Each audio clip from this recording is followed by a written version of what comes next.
할렐루야. 오늘 하나님 말씀은 사도행전 7장 38절부터 43절 말씀입니다. 이제 38절에 보니까 시내산에서 말하던 그 천사와 또 우리 조상들과 함께 광야 교회에 있었고 또 생명의 돌을 받아 우리에게 주던 자가 이 사람이다. 모세는 시내산에서 말하던 하나님 즉 천사와 함께 40일 같이 있었어요. 또한 40년을 광야에 이스라엘과 함께 있었어요. 하나님은 모세를 통해서 율법을 이스라엘 백성에게 주셨는데 그 율법을 주신 분은 모세가 아니고 바로 하나님이라는 거죠. 하나님은 이스라엘 백성과 함께 40년 동안 광야 교회에 있었어요. 그래서 스데반은 광야를 교회라고 민수기 말씀에 기초해서 해석을 하는 거죠. 또한 모세는 살아있는 하나님의 말씀 곧 십계명을 받아서 이스라엘 백성들에게 전해준 사람이에요. 이 광야 교회와 함께 하시는 분은 바로 예수님이심을 깨달으시기 바랍니다. 따라서 예수님은 교회의 주인이시고 예수님은 우리에게 친히 십계명을 새롭게 해석하시고 십계명을 지킬 힘을 주신 분이시라는 거죠. 또 7장 39절부터 43절의 말씀 보면 우리 조상들이 모세에게 복종치 아니하고자 해서 거절하여 그 마음이 도리어 애굽으로 향하고 아론더러 이르되 우리를 인도할 신들을 우리를 위해서 만들라. 애굽 땅에서 우리를 인도하던 이 모세는 어떻게 되었든지 알지 못하느라고 그때에 저희가 송아지를 만들어 그 우상 앞에 제사하며 자기 손으로 만든 것을 기뻐했다. 이스라엘 사람들은 애굽에서 나온 후에도 하나님께 죄를 지었어요. 그들은 하나님이 세우신 모세에게 복종하는 그러한 삶을 살지 않았다는 거죠. 모세가 시내산에서 하나님과 대면하고 말씀을 받으려고 40일 동안 올라갔을 때 그들이 하나님께 지은 죄죠. 그들의 마음은 오히려 애굽에서의 생활을 그리워하고 있었어요. 그래서 그들이 아론에게 우리를 인도할 신을 우리를 위해서 만들어 달라고 요구를 해요. 이때 이 아론이 단호하게 거절을 하고 하나님의 중심에 섰으면 다행인데 줏대가 없었죠. 사람들 말을 듣고 결국은 그 사람들의 가지고 있던 그 금귀걸이 이 금붙이를 다 걷어서 그걸 녹여서 금송아지를 만들었어요. 그래서 하나님이 그들을 인도했는데 그들은 모세가 인도했다라고 이야기를 하면서 모세를 버렸던 그들은 이제 모세를 신격화하는 자리에 들어갔어요. 그리고 이제 42절 43절에 보면 하나님이 외면하사 그들을 그 하늘의 군대 섬기는 일에 버려두셨어요. 이는 선지자 책에 기록된 바 이스라엘의 집이여 너희가 광야에서 40년간 희생과 제물을 내게 드린 일이 있었느냐. 몰록의 장막과 신 레판의 별을 받들었으며 이것은 너희가 절하고자 해서 만든 형상이로다. 내가 너희를 바벨론 밖으로 옮기리라 함과 같다 그랬어요. 이스라엘 백성은 가나안 땅에 들어와서도 지속적으로 우상 숭배를 했다는 거죠. 이것은 아모스 선지자 예언대로 된 거예요. 아모스 선지자가 이스라엘 백성들 광야에서 40년간 하나님께 희생과 제물을 드리지 않았다고 얘기를 했어요. 그들은 광야에서 하나님을 섬기지 않은 것처럼 가나안 땅에서도 하나님을 섬기지 않았다는 거죠. 그들은 가나안 땅에서 몰록의 장막과 하늘의 군대인 별을 섬겼어요. 1월 성신의 종교가 여기서 나온 거예요. 몰록은 이스라엘 백성들이 가나안에서 섬긴 바벨론 토성의 신의 이름이 몰록신이에요. 이 몰록신은 재물의 신이었죠. 그리고 레판은 아모스 5장 26절에 기운을 70인역에서 라이판이라고 적혀 있는데 이 하나님은 가나안 땅에 와서도 광야에서와 같이 우상을 섬기는 이러한 이스라엘 백성들을 외면하고 내버려 뒀어요. 그들은 하나님을 섬긴다고 하면서 우상을 섬기는 역사를 만들었고 그들이 회개하지 않고 점점점 더 완악해지니까 그들을 가나안 땅에서 하늘 군대를 섬기도록 그냥 그들이 마음을 그냥 강팍하게 내버려 뒀다는 거죠. 그들은 가나안 땅에 들어간 후에도 이러한 우상을 만들고 절하는 일들을 끊임없이 반복했어요. 하나님이 이러한 이스라엘의 죄로 인해서 그들을 바벨론 밖으로 포로로 잡혀가게 만들었다는 거죠. 이제 이 43절까지의 말씀을 이렇게 정리해 보면 지금 이 말씀이 뭐냐? 바로 스데반의 설교에 나타난 모세와 출애굽의 이야기를 설명하는 거죠. 바리새인 그 가말리엘인 공회로 모인 자들이 사도들을 죽이려고 할 때 사도들을 변호해서 사도들의 생명을 보호해 줬던 사람이에요.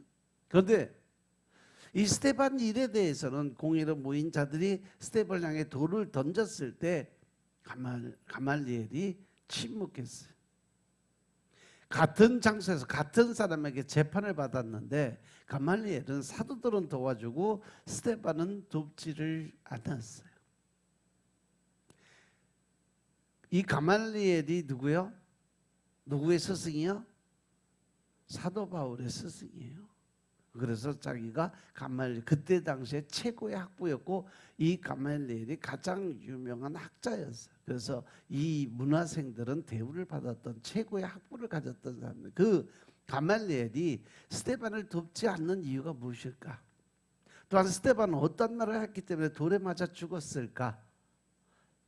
지금부터 그 사도행전 7장의 중심으로 그 이유들의 답을 한번 쭉 찾아볼게요. 1절에 보니까 대제사장의 신문이 나오는데 이것이 사실이냐 하는 질문이죠.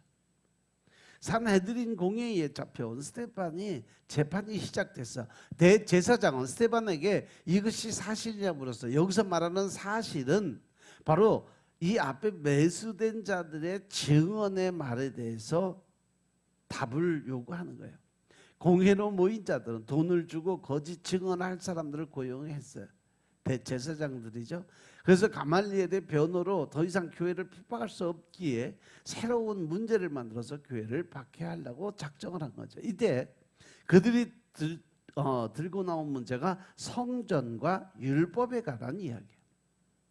그래서 이 제사장들에게 매수된 자들이 스데반이 모세와 하나님을 모독했다라고 말을 하면서 이 사람이 거룩한 것과 율법을 거스러 나사렛 예수가 이것을 헐고 또 모세가 우리에게 전해준 규례를 고칠 것이라고 말하는 것을 들었다고 이야기를 해요. 즉 거짓 증언이죠. 그래서 예수님이 성전을 헐고 율법을 고칠 것을 스데반이 설교했다고 말하는 거예요. 공회로 모인 자들은 매수된 자들의 증언을 토대로 스데반을 함정에 빠뜨렸어요.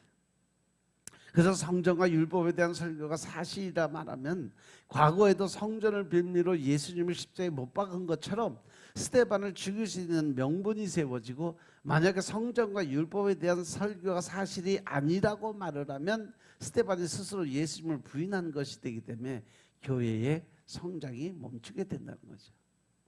그래서 스데반이 어떠한 대답을 하더라도 공회로 모인 자들에게는 손해볼 일이 하나도 없는 함정을 마련한 거죠. 그런데 여기서 스데반의 대답은 예스노가 아니라 성경 말씀으로 대답을 해요. 함정에 빠진 스데반은 자신이 어떤 상황에 처했는지 잘 알고 있었어. 그렇죠? 그래서 그럼에도 불구하고 스데반은 당황하지 않았다는 거죠.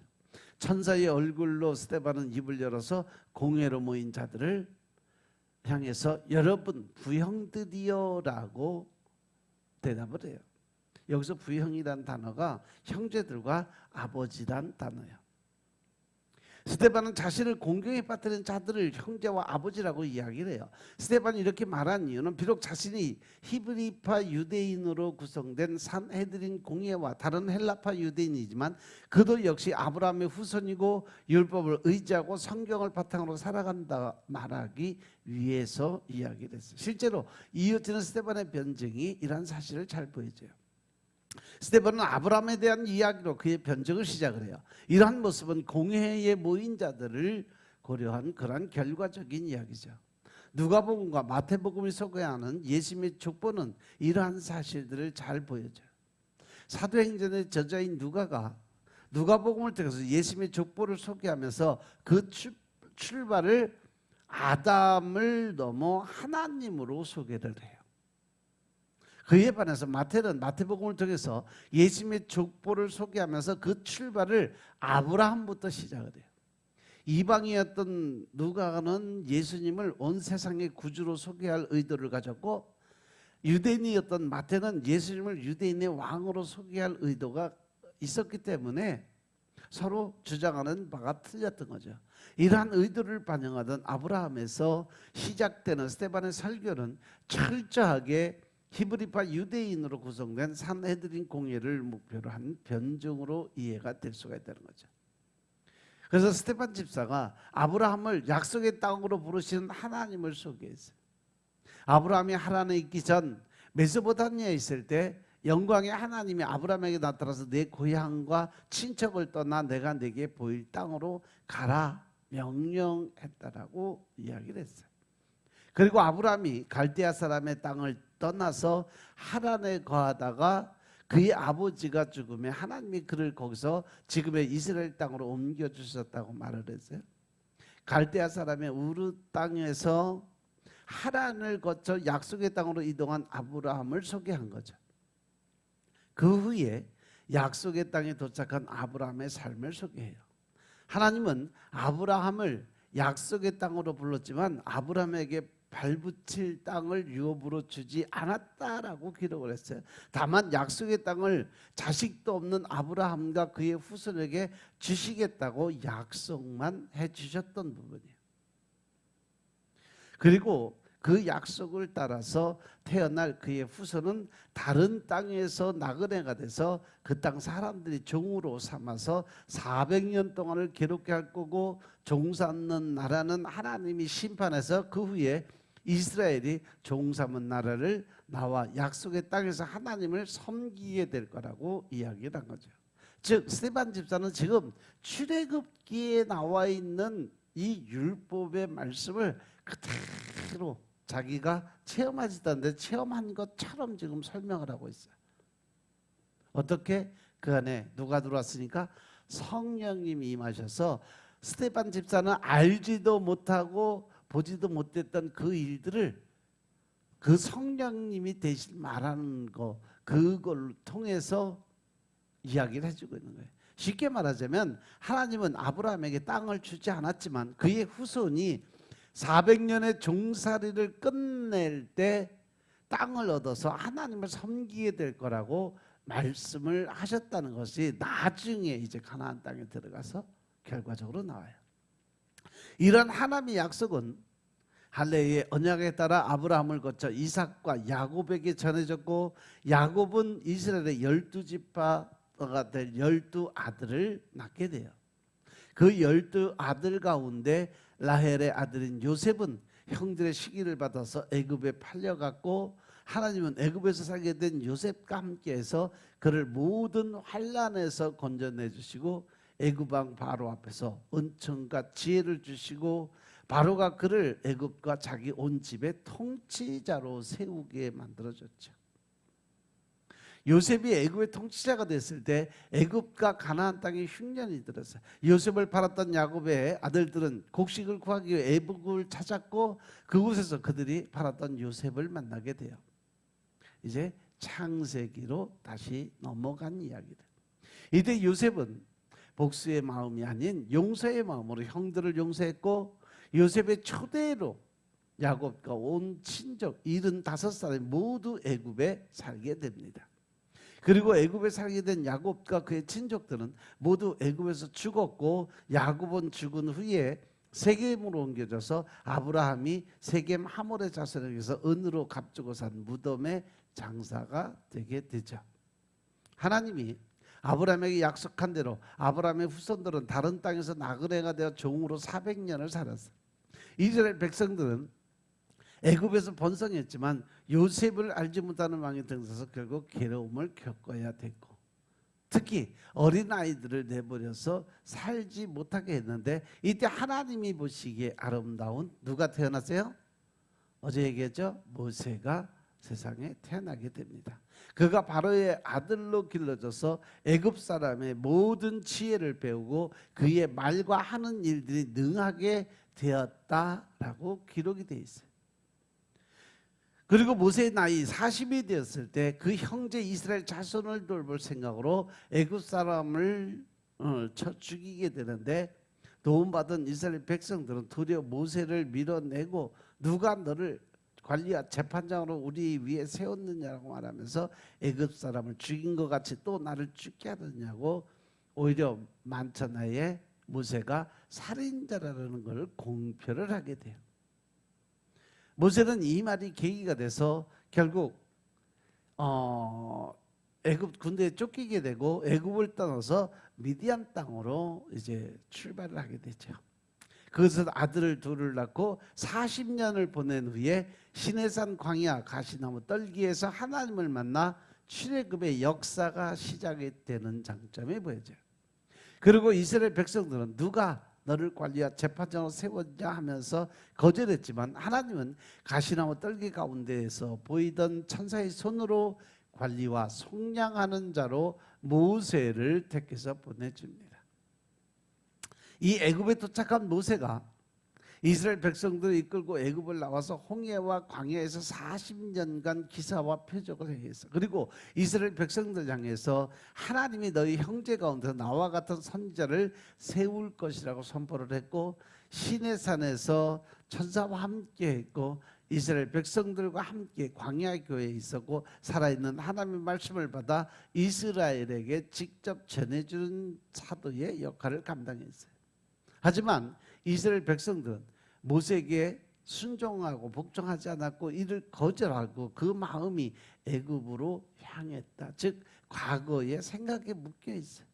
하나님의 은혜 안에 들어와서 그 많은 기적과 이적을 체험했음에도 불구하고 그들의 생각은 늘 과거에 내가 옛날에 어떻게 살았는데 내가 옛날에 어떠한 일을 했는데 내가 옛날에 어떻게 이게 편했고 이게 좋았고 이러한 것에 확 잡혀 있었다는 거죠.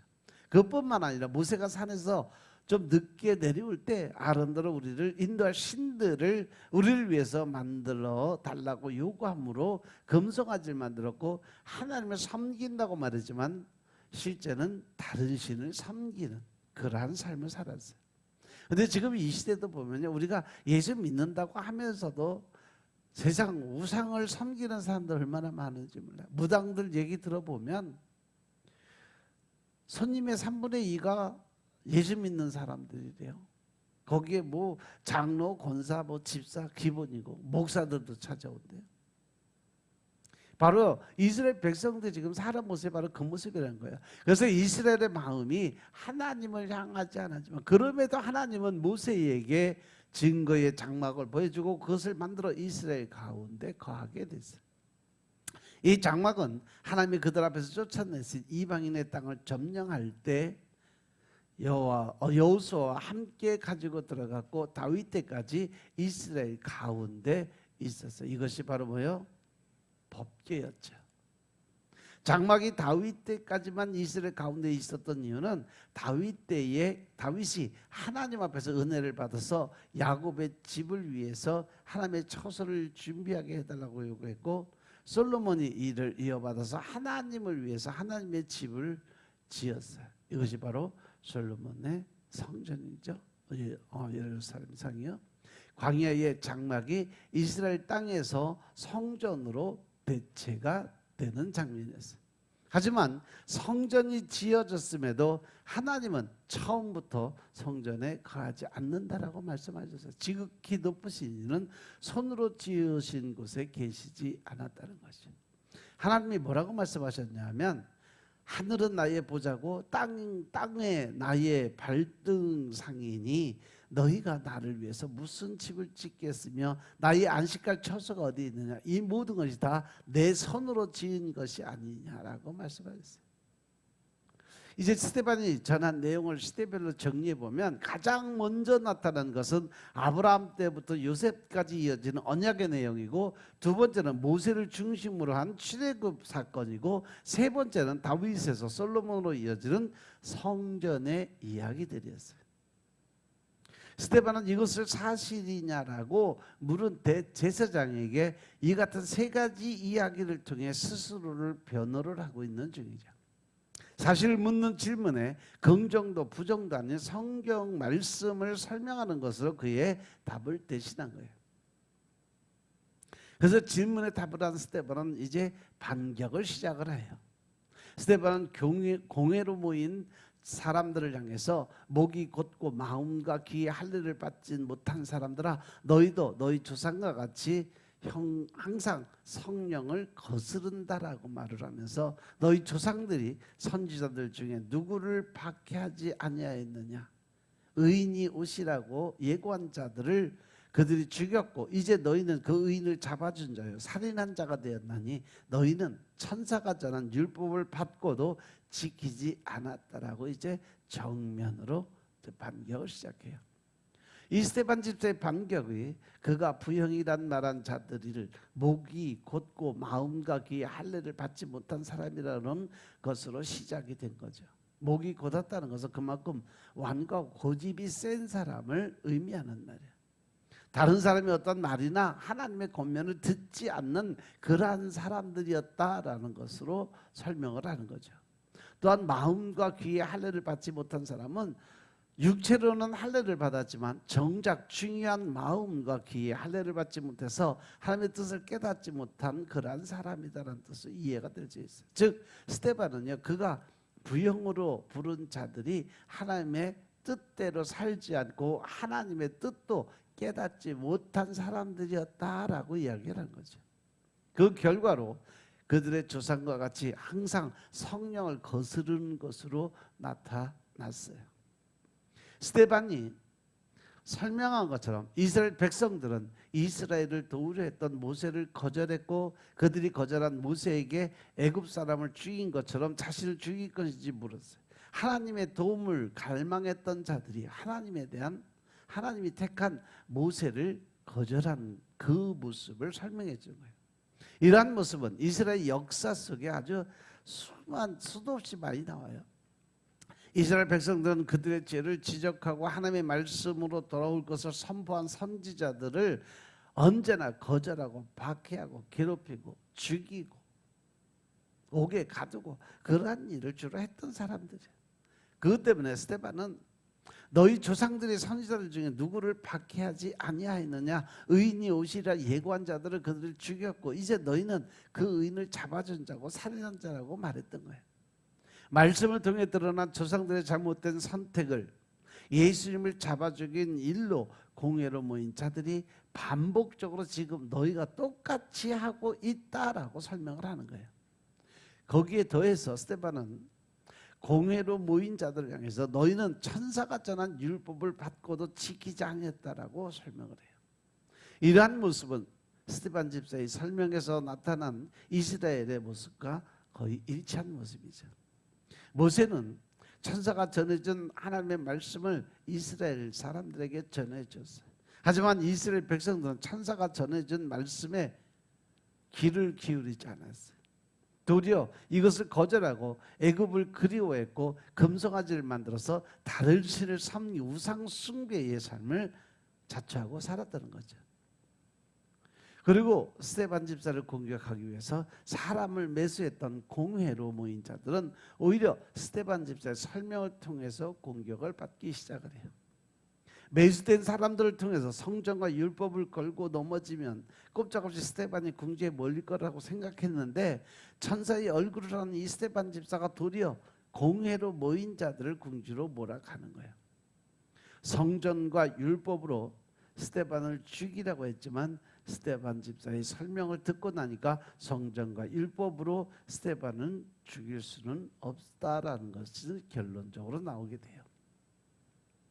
성전은 하나님의 집이고 하나님은 성전에만 머문다고 생각했던 사람들에게 스데반은 하나님이 나타난 다양한 장소를 제시하면서 하나님은 성전뿐 아니라 어디에나 계시는 분으로 소개를 해요. 특히 창세기에는 아브라함의 부름을 하란에서 시작해서 고향과 친척과 아비집을 떠나라고 얘기했지만 스데반 집사는 그보다 더 먼 메소포타미아에 있을 때에 영광의 하나님이 아브라함에게 나타나 고향과 친척을 떠나라고 이야기를 했다고 전합니다. 즉 여기서 아브라함이 처음 소명을 받을 때 처음에는 고향과 친척만을 떠나라고 얘기했어요. 그뿐 아니라 스데반 집사가 약속의 땅에 도착한 아브라함보다 약속의 땅을 떠날 그의 후손을 소개하는 데 집중하고 약속의 땅을 떠났음에도 하나님이 모세를 준비해서 그들을 구원했다는 사실을 선포하는 거죠. 그리고 하나님의 임재를 상징하는 장막이 있었음에도 광야에서 이스라엘 사람들이 범죄를 하고 다윗이 준비하고 솔로몬이 건축한 성전이 마련됐지만 하나님은 그곳에 거하시지 않았다라고 설명을 해줘요. 그것 때문에 매수된 자들의 고발대로 예수님이 손으로 지은 성전을 헐고 사흘만 다시 짓는다고 말해도 공의로 모인 사람들은 이것을 비난할 수가 없었어요. 스데반 집사가 차근차근 단계를 밟아 소개한 성경에 의하면 하나님은 성전에 머물지 않았기 때문에 그렇죠. 그래서 모세가 전해준 규례를 예수님이 고친다는 주장에 대해서도 할 말이 없어진 거죠. 그들이 목숨처럼 여겼던 율법을 그들의 조상이 지키지 못한 것처럼 그들도 역시 율법을 지키지 못했기 때문에 그렇습니다. 따라서 공회로 모인 자들은 합법적인 방법으로 스데반 집사의 죄를 물을 수 있는 조건이 없어졌어요. 오히려 스데반 집사의 설명을 듣고 나니까 스데반 집사의 말에서 잘못된 것을 찾을 수가 없었다는 거죠. 스데반 집사의 허물을 찾으려고 했지만 도리어 그들의 허물만 드러나는 그러한 일이 벌어졌어요. 그래서 이제 이 이후로 쭉 내려가다 보면 스데반 집사에 의해서 자신의 허물이 드러나자 공회로 모인 사람들이 마음에 양심의 가책을 느끼기 시작해요. 하지만 그렇다고 그들이 자신의 죄를 인정한 것이 아니에요. 오히려 그들은 그들의 허물을 덮기 위해서 이를 갈았다라고 설명을 해놨어요. 특히 스데반 집사가 하늘을 우러러 하나님의 영광과 예수님의 하나님 우편에 서신 것을 보고 하늘이 열리고 인자가 하나님 우편에 서신 것을 보았다고 말을 하자 그들은 큰 소리를 지르고 귀를 막고 일제히 스데반에게 달려드는 장면들이 나와요. 여기서 우리는 처음 질문으로 돌아가 보면 사도들을 도왔던 가말리엘이 왜 이번에 스데반 집사를 돕지 않았을까? 나중에 다시 설명을 드릴게요. 기도드리겠습니다. 아버지 하나님 감사드립니다. 오늘도 우리가 아버지 하나님 말씀 안에서 변화될 수 있는 삶을 살게 하시고 또한 하나님의 권세와 능력 안에 살아갈 수 있도록 도와주시니 감사합니다. 늘 우리가 말씀을 의지해 나아갈 수 있도록 주님이 축복하시고 또 하는 일마다 성령님이 도와주셔서 스데반 집사처럼 말씀에 의지해서 뭐든 선포하게 될 때 사단의 권세들이 침노하지 못하도록 늘 성령님 지켜주옵소서. 오늘 하루도 하나님의 은혜를 생각하고 또 하나님의 뜻대로 살아갈 때 믿음의 삶을 살게 하시고 더 그 능력의 삶을 변화되게 축복하옵소서.